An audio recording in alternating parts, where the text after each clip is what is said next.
watchers, welcome to Perth Watch, your horology channel broadcasting from right here in Perth, Western Australia. Today I am going back to classics. I have a Seiko and none other than a dress classic Seiko from the Presage line. Guys, Seiko is something that I've done quite a lot of over the years. There's no shortage of videos of Seiko product, so I'm very pleased to be able to feature a Seiko again today. Today's one comes in classic white box. Right, this is one of the modern packages that they do come in. So without further ado, guys, let's flip it around and take a closer look at today's watch. Alright guys, so here we have the packaging on the table. This is the white inner box of this particular piece. There is an outer box. Of course you would know that if you're au fait with Seiko, but I'm not going to cover that. So spinability of the inner box, I think it's at least a 4 out of 5. That's pretty good on this surface I have here.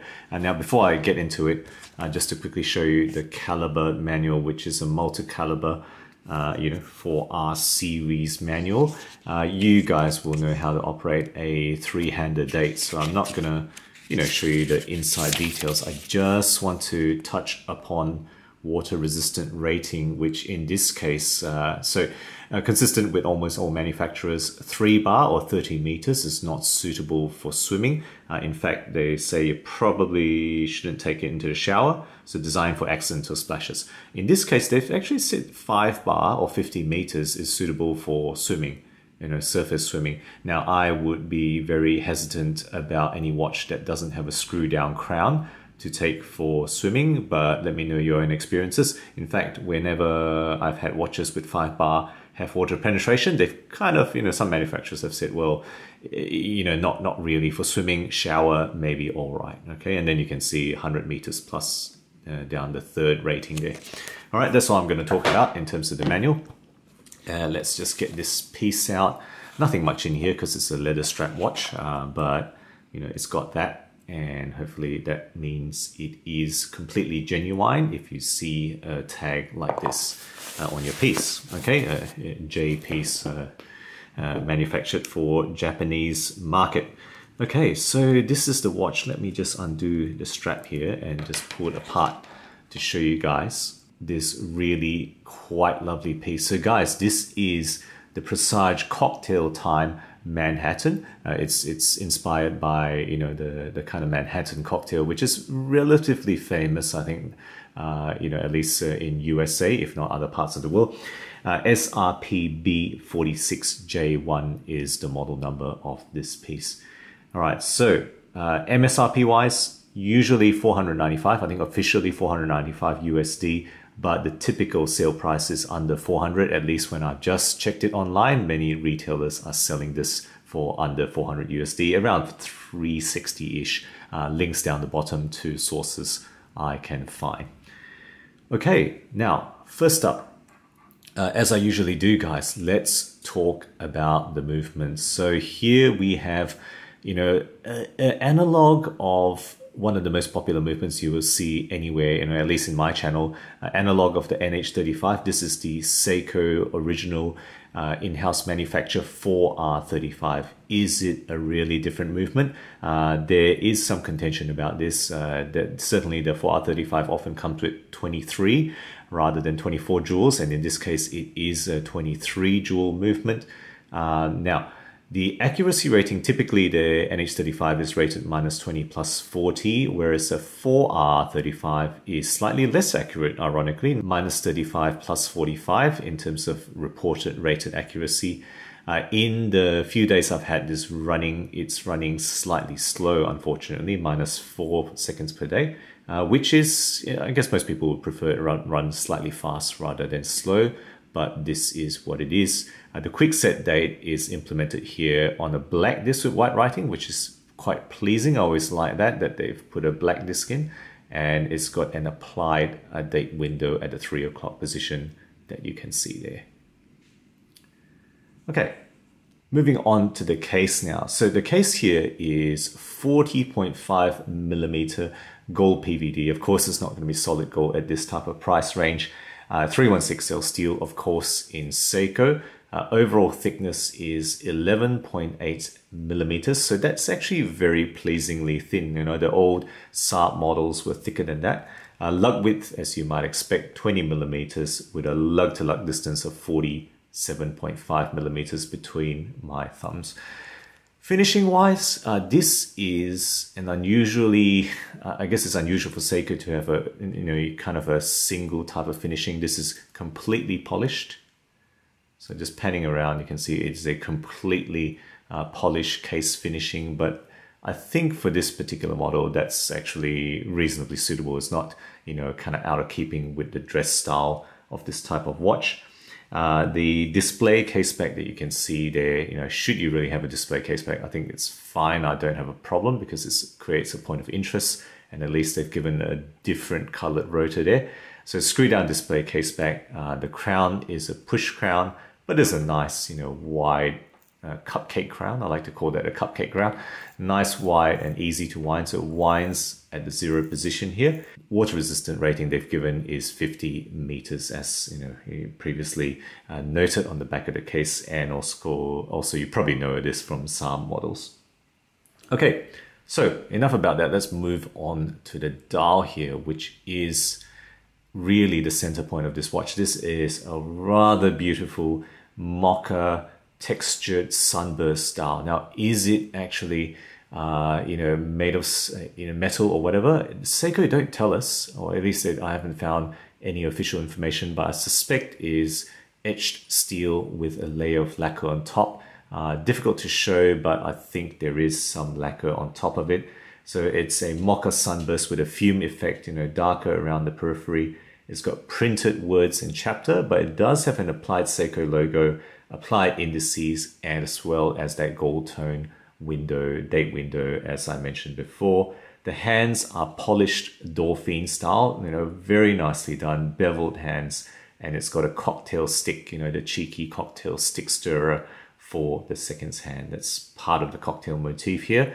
No loom on this dress style watch, which is appropriate. I think, no problems about that. Yes, they could have added loom, but I don't mind that dress watches don't come with loom. And I'm just gonna kind of pan this around slightly for you to see, the differential lacquer. I think it falls away slightly at the side where the chapter ring is. Hopefully you can catch that on this lighting here.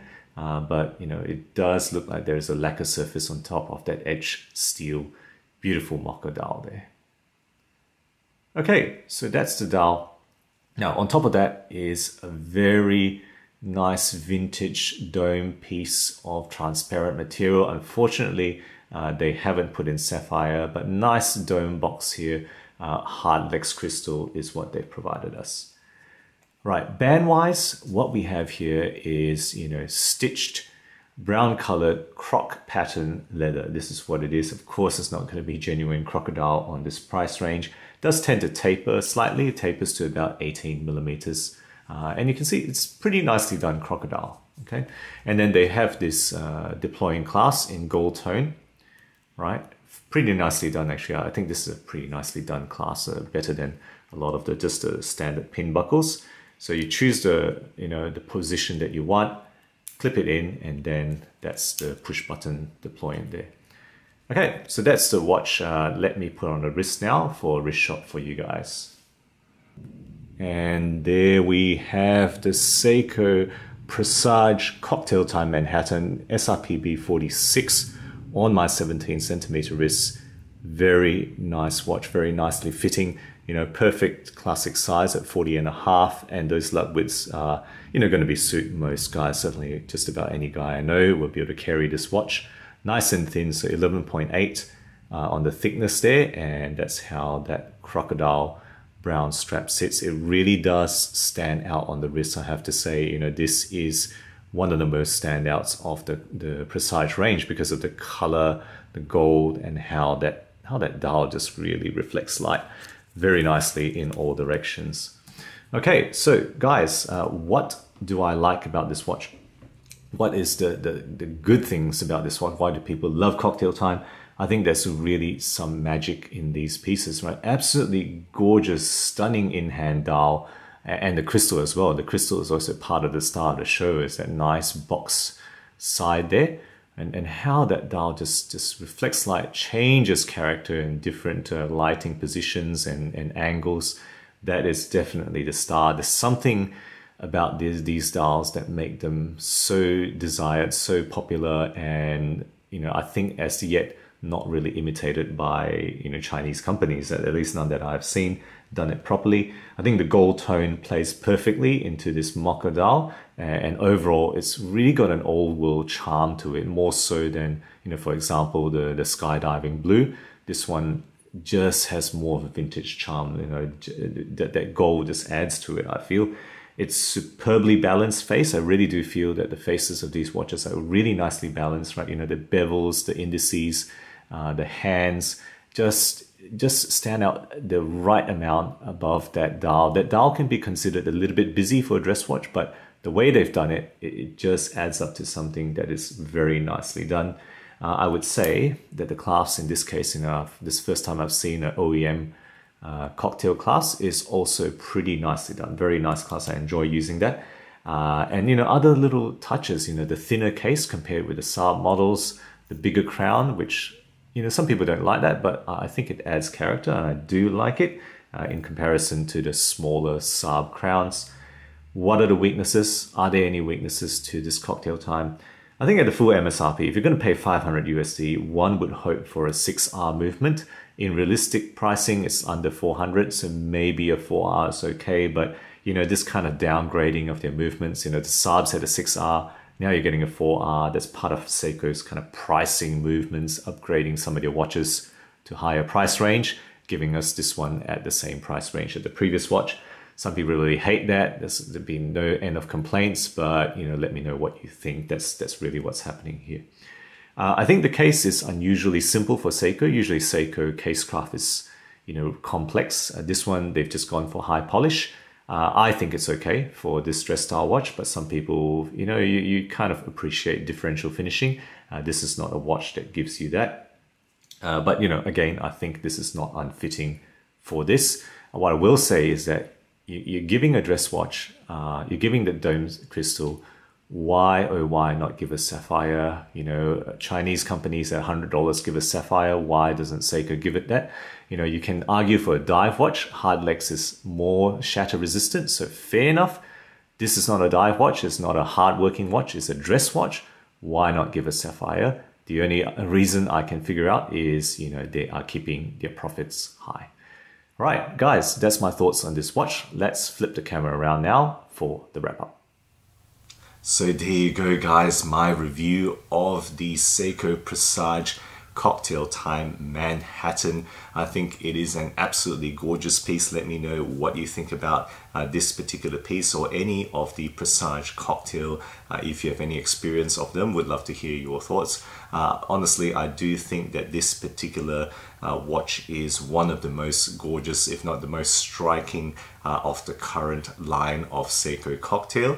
Really, I think it does stand out on the wrist in real life, and it does attract attention. But that's, my own personal experience of having sported this piece around for the last week. So I really look forward to hearing what you have to say. Guys, if you enjoy my videos, do consider subscribing. New content every week, always aiming to be objective and unbiased about all things horology. Thank you again for sticking with me, and as always, I'll catch you guys again next time.